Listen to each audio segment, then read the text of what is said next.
Hi everyone, welcome back to Behind the Pages with Maggie, breaking berries one story at a time.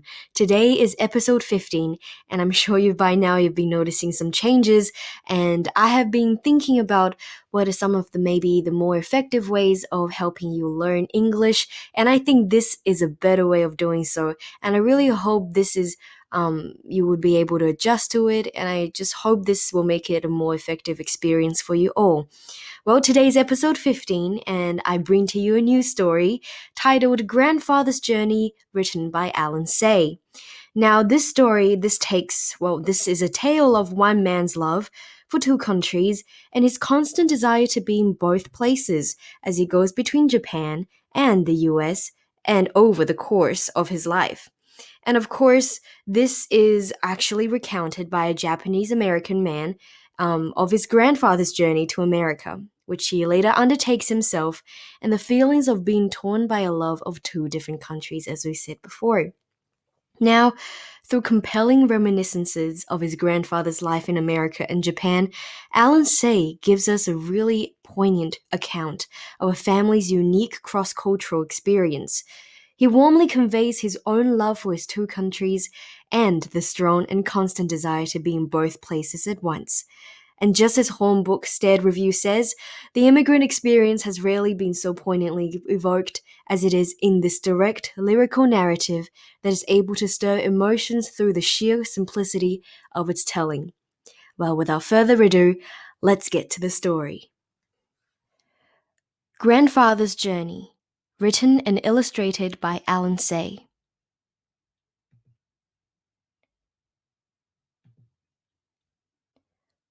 My grandfather was a young man when he left his home in Japan and went to see the world. He wore European clothes for the first time and began his journey to a steamship. The Pacific Ocean astonished him.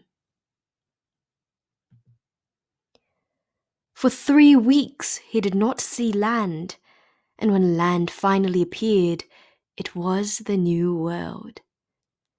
He explored North America by train and riverboat, and often walked for days on end. Deserts with rocks like enormous sculptures amazed him. The endless farm fields reminded him of the ocean he had crossed. Huge cities of factories and tall buildings bewildered and yet excited him. And he marveled at the towering mountains and rivers as clear as the sky. He met many people along the way, and he shook hands with black men and white men, with yellow men and red men.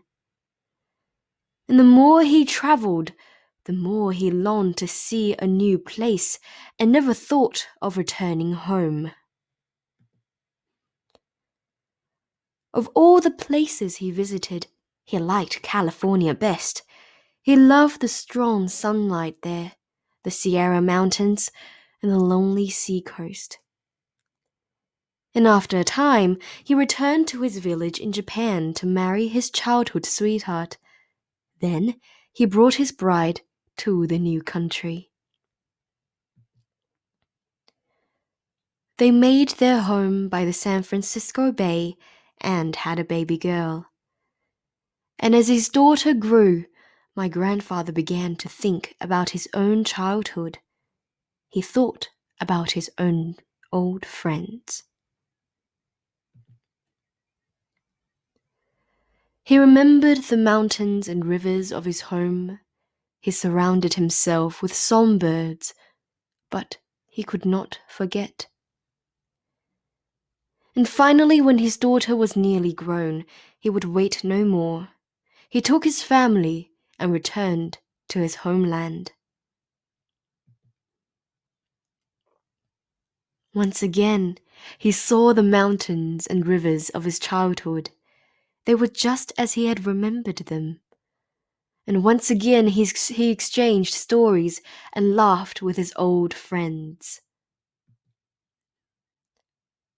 But the village was not a place for a daughter from San Francisco. So my grandfather bought a house in a large city nearby.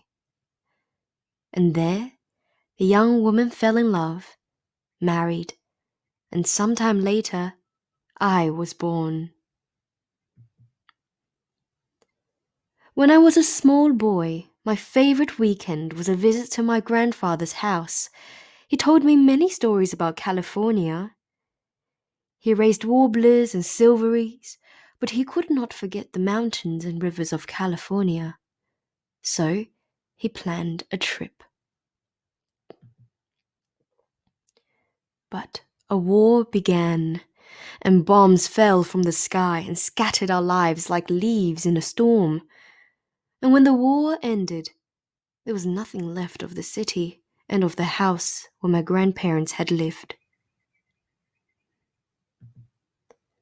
So they returned to the village where they had been children. But my grandfather never kept another songbird. The last time I saw him, my grandfather said that he longed to see California one more time. He never did.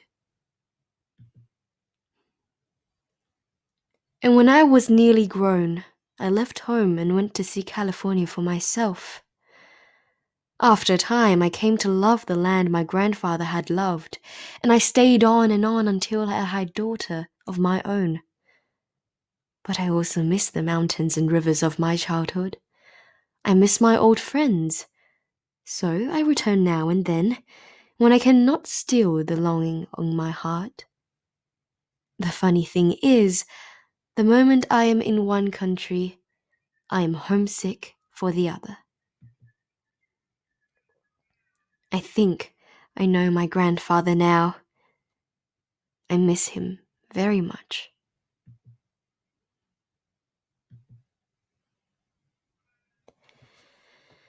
Well, that is the end of episode 15, and I thank you all for joining me today.